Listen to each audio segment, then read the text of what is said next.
Welcome to Shamims voice. গল্পটা সত্যি ছিল। লিখন স্কুল জীবন থেকে আন্ডারওয়ার্ল্ডের সাথে জড়িত।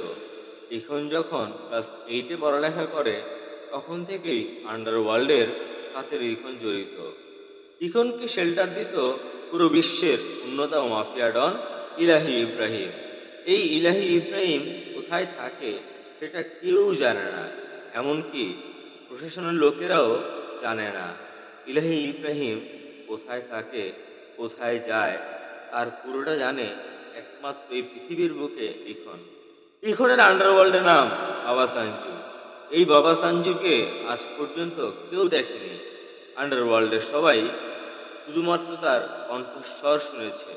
লিখন সবসময় মুখে কাপড় বেঁধে রাখতো আর চোখে সানগ্লাস দিয়ে রাখতো।